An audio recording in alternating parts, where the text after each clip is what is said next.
Aloha and good afternoon. My name is Juergen Steinmetz, joining you from livestream.travel and eTurboNews in Honolulu, Hawaii. With me, as always, is Dr. Peter Tarlow, joining us from College Station in Texas.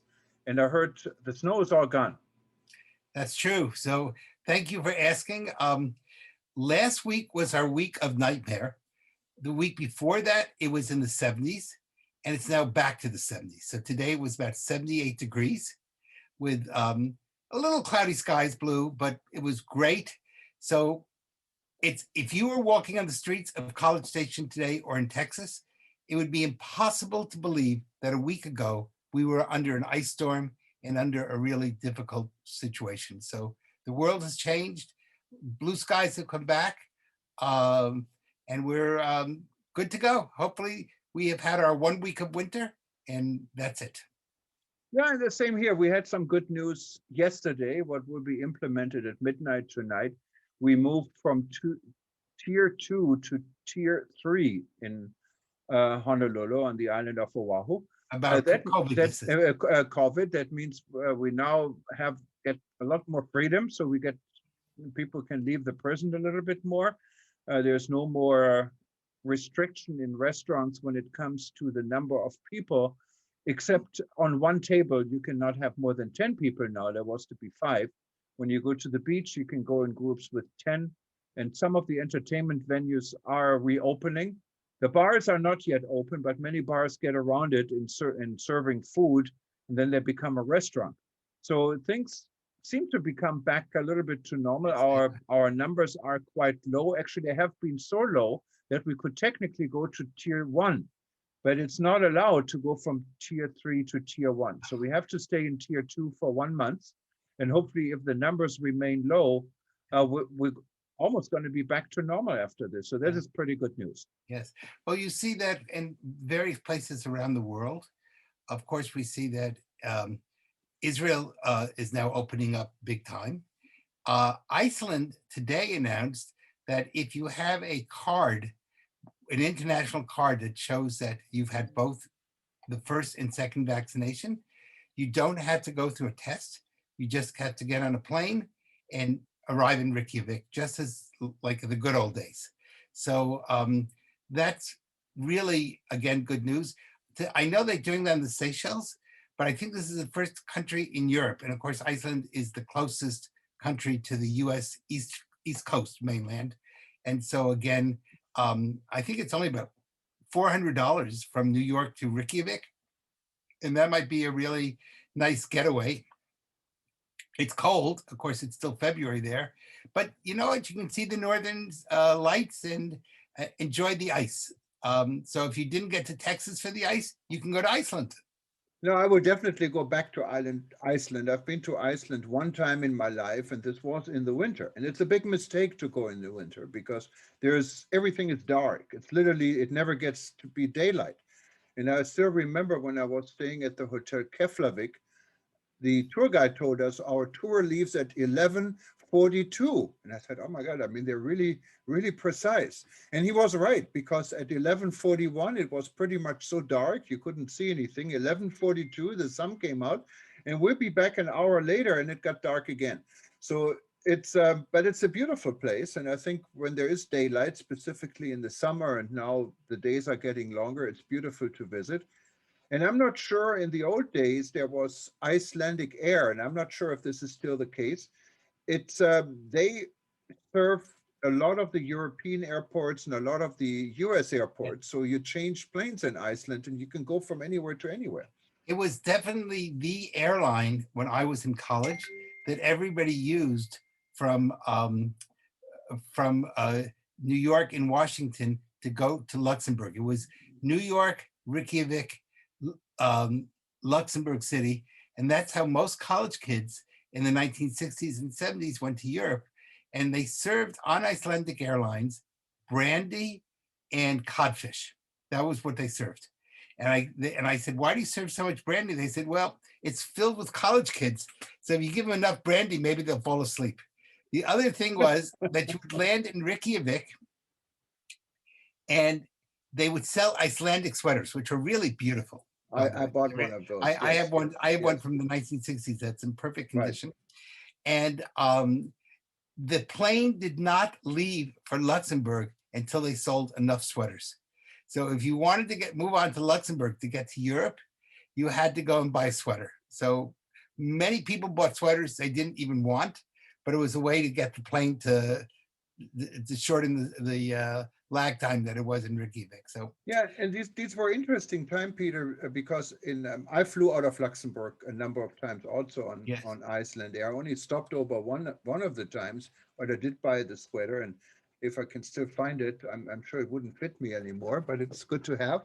And but the thing is, at the time, there was a bus service. I lived in Düsseldorf at the time, and it's about a 4 hour drive, a little bit more than a 4 hour drive to Luxembourg. And Iceland Air had bus services from Düsseldorf, from Cologne, from Frankfurt. Now it has also to changed Paris. from That's to Paris. that's Now it right. has Most of us changed. went to Paris by flying to Luxembourg and taking the bus to Paris. Yeah, and the reason for this was because European countries, this was before the European Union became the driver, for everything, had different rules. So, for example, airfares out of Germany were quite expensive. Airfares out of France were quite expensive. And Luxembourg, as a small independent country, did not have the same rules. So Yes. airfares were very reasonable. And that's why people got on the bus, and now it's no longer necessary. So Iceland Air also now flies into Frankfurt, into Paris, and into other airports, and there's no difference in the fare. But I remember the times you mentioned. Yes. Speaking of changes, another positive change is that Ecuador is starting to think about opening up. I'm not sure yet if they're ready to open up the Galapagos Islands, but they are the mainland of Ecuador is opening up. And they're planning and developing a tourism police that will be hopefully in the Quito, in Guayaquil, in various other cities around Ecuador. And that will be really nice because Ecuador is a very beautiful country. It has had some problems in the past. And if they're able to pull this off, I'm hoping to be in Ecuador in June or July. If they are able to pull it off, it will really be a big push for their economy, which has suffered terribly. Of course, Ecuador has the advantage for US citizens. The legal currency of Ecuador is the US dollar. And so you don't have to have any money exchanges. Also, in the same way of tourism security, Colombia has, and on our Spanish edition, we interviewed one of the people from Colombia, but my former student, Juan Pablo Cubides, is now in charge of tourism security for the nation of Colombia. And we're hoping to have a major conference in person, a real conference for people around the world in Colombia in September. So that will be another really important act that's taking place. And then, of course, one of the things I think we want to mention is that it's only a year ago that I think it's March 5th, correct me if I'm wrong, Yes. we had the first discussions about rebuilding tourism. It was when the ITB in Berlin was didn't happen, but this discussion, from that discussion has come the World Tourism Network, has come rebuilding tourism, and really was the first glimmer of hope for the tourism industry to recover. And I know you were played a very essential role in that. Well, it happened exactly 1 year ago, as you rightfully say, and the end of February, so a year ago from today, we started promoting an event we jointly organized with PATA and the Global Resilience Center in Berlin on the sideline for ITB. And ITB, as most of you know, is the largest travel industry event in the world. And we had a room ready at the Grand Hyatt Hotel, and Corona was it just became a reality. It wasn't, no one really knew what would happen and how bad Corona really gets, but people started to discuss Corona, especially in the travel and tourism industry. There was some concern. These concerns, of course, grow by the day. And eventually, ITB, just 2 or 3 days before opening this huge trade show, canceled. Now, I was already in Europe. You were just about to get on the plane and Yes, I was decided coming. not to go. And no, my plane was canceled. your plane was canceled. And Yes, they still owe, United Airlines still owes me money from it. yes, but I was in Berlin, and so were a lot of other people stranded because they already came to. Many people came to Berlin early to enjoy the city. It's a beautiful town to visit, and when you're at ITB, you're so busy, so many things going on, so you don't have time to visit. So people either come early or they stay a few days longer if they have the opportunity. So we managed actually to pull off this event. It was a small group of people, an important group of people, and we met on the same time we said we would meet at the Grand Hyatt Hotel. It was a breakfast meeting. The only difference is we canceled the bus after this to ITB because ITB was no longer there. But it was the beginning of the rebuilding.travel discussion. And rebuilding.travel, you find it online, goes back. It grew from just a handful of people to now a little bit, almost 1,300 members in 127 countries. And in December, this grassroots organization or grassroots group, we structured it and formed the World Tourism Network. The World Tourism Network emerged out of rebuilding.travel. The rebuilding.travel discussion is ongoing, but the corporate roof now is World Tourism Network. It's a member organization, and I can only suggest for anyone who's not a member, go to WTN.travel and become a member. And what we do on March 5th, we're going to have a group of decision makers and industry leaders joining us on March 5th in two events. We have one in the morning Hawaii time, would be about 2 p.m. or 1 p.m. Eastern time. And we have one in the evening Hawaii time the night before, what is morning time in Europe or midday in Asia. And we're going to meet tourism leaders to discuss about what really happened the last year, what is happening now in tourism, and what are the predictions for the future. So everyone is invited to be part of this upcoming event. It's going to be a Zoom call, and like always, like this one, we live stream it throughout our network and other networks. And we hope to get some good interest. You can actually find the details, and you can already register for it at worldtourismevents.com. Just go to worldtourismevents.com, and you find both of the events on March 5th, and you can sign up. If any one of you has something very special to contribute, just contact us. Go to WTN.travel and click on contact and let us know what you wanted to contribute. We're looking possibly for interesting speakers still, or people who can represent something. And of course, we're looking, like always, for sponsors. And it's very worthwhile to be a sponsor for this event because I have a feeling it'll go far. It's something what you don't have an opportunity every day to look back and look in the future for such an important Really issue. part of history. Absolutely. Yes. So speaking of history, maybe a good way to end is tomorrow night is the Jewish holiday of Purim. Now, most people don't know about Purim, but it's a really unique holiday. Some people believe, and it's the data could be debated, that from Purim comes the whole concept of carnival in Europe or Mardi Gras in New Orleans. So it really deals with tourism. Matter of fact, traditionally you have a big drunken parade on Purim. The Hebrew word for it is ad lo yada, which means that you should be so drunk that you don't know the difference between the saintly Mordecai and the evil Haman in the book of Esther. And it's kind of an interesting holiday. It's the only day in the Jewish calendar where you're supposed to drink. And so it's considered a godly deed to kind of let loose. People wear costumes. It's people dress in all sorts of strange things. This year, of course, usually in Israel, they have parades across the whole country. This year, of course, because of COVID, it's a little bit downplayed. But many people believe that the Europeans took the concept of Purim and they turned it into things like Oktoberfest in Germany, Carnival, which of course became a very big thing in Rio de Janeiro and in other parts of the world. Cologne, I think, and Munich has a big carnival. And it may be, I want to emphasize it's a might, may be based on the book of Esther and the story of Purim, which is kind of a unique story. If you read it in the Hebrew, it's really funny because it doesn't say that. In the English version, it says that King Ahasuerus had a big banquet, but the Hebrew says mishteh, which really means a drunken brawl. And he tells his queen Vashti to come in wearing, in English says with your crown.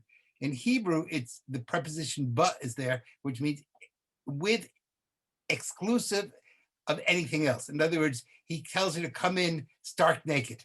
And Vashti says, hell no, I won't go. And many people see that as the first act of radical feminism. So tomorrow night is not only maybe the start of the carnival season, which is becomes eventually Mardi Gras and other things, but it's also where the women's movement begins and the idea of women's rights, that you cannot treat a woman just as a sexual object. So anyway, if you're not doing anything tomorrow, don't drink and drive, but it is considered a godly act to read the Book of Esther and to have a little bit of what we call schnapps, which is a little bit of liquor, one way or the other, so that you're at least happy. So the saying is, on Purim, we should all be happy. So I hope that tomorrow night, everybody is very happy. And schnapps, it's at least in Germany, I can tell you, it's a magic thing. My grandfather always believed there's no medicine for anything. And this man lived, he died when he was 97 years old, and he never went to a doctor. Yes. He really never had a need to go to the doctor, but he always had a bottle of schnapps. He was not a drunk. Yes. He was a drunk, but whenever he didn't feel right, he had a cold, he drank a schnapps. I'm wondering what schnapps would do for COVID. Did we have any studies? Maybe that's the problem that Dr. Fauci doesn't know, that everybody should be given some schnapps. They can have the German schnapps or the Jewish schnapps. It comes out to the same schnapps. And maybe if we all had some schnapps tomorrow, we'd put an end to COVID. If nothing else, we'd be happy. And maybe your grandfather was right. All right, Peter. So all right. Interesting session. And thank you everyone for being part here. And you can see this again in archive. We usually repeat it once an hour for the next few hours till tomorrow, US times. Otherwise, go back to livestream.travel and you can actually listen to all our archives. So you can go to anchor.fm if you prefer to listen to the podcast. Good evening. Chag Sameach LePurim. Happy Purim, and enjoy tomorrow night. Okay. Bye-bye. And aloha from here. Bye-bye. Bye-bye. At Sandals, your health and safety is our top priority, which is why we created our Platinum Protocol of Cleanliness. Now, you can have the peace of mind of knowing that while you're creating your wedding celebration, we're taking care of the rest.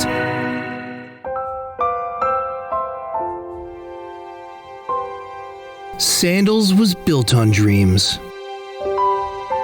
Dreams of romantic escapes, endless possibilities, magical moments, and new beginnings.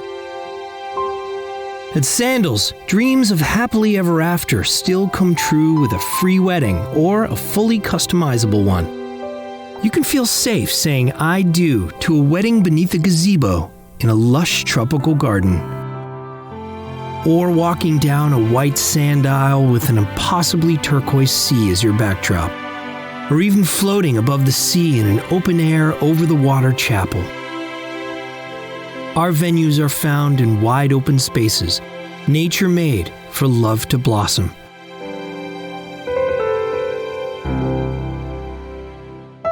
Best of all, even your friends and family who can't travel with you can still be a part of your special day. Because Sandals is offering live stream services of your wedding ceremony. And while we've led the industry in health and safety protocols for nearly 40 years, our resorts are even safer and more romantic than ever before, offering you a wedding free of worries and filled with love. That includes reducing the capacity of our venues and putting more physical distance between your guests. Your guests will still have a picture-perfect view of the ceremony, but they'll be seated further apart. At your reception, instead of tables for 8, we'll have the same size tables, but only seats 6 guests per table. And we've eliminated buffets and specialty food stations, so all food will be plated and served by Sandals staff wearing masks. At Sandals, the honeymoon of your dreams begins the moment you say, "I do." And we are once again setting a new standard of excellence with our Platinum Protocol of Cleanliness to ensure it's unforgettable and worry-free. With extensive research from local ministries and health officials, the Center for Disease Control and the World Health Organization, we've instituted advanced hygiene practices across 18 touchpoints. A triple check system that includes inspecting, cleaning, and sanitizing hard surfaces and common areas every 20 minutes. Adding auto-dispensing hand sanitizing stations throughout the resort. To ensure the utmost safety, Sandals will be using hospital-grade disinfectants, electrostatic sprayers for advanced cleaning, UV lighting equipment to inspect cleanliness, and air duct sanitization for each room before every guest's arrival. We've gone so far as to steam clean and sanitize carpeting and flooring prior to arrivals, and placing personal hand sanitizers in every guest room. For added safety, all staff members are required to wear protective face gear at all times. And from now on, guests will be able to begin their Sandals experience before even leaving their house. Guests can check in online at home, which lets them bypass the front desk and go directly to their rooms. Stricter physical distancing protocols have also been put in place in every part of the resort. In addition, all of our spa facilities and sports equipment will be sanitized before and after use with hospital-grade disinfectants. We're also committed to providing a dedicated quality inspection team at each resort to ensure strict compliance and implementation of these safety protocols, so that our guests can enjoy a 5-star luxury-included vacation that's 100% worry-free. We can't wait to help make your dreams come true with a destination wedding and honeymoon at Sandals. And while you're creating 1,000 worry-free moments, we'll take care of the rest.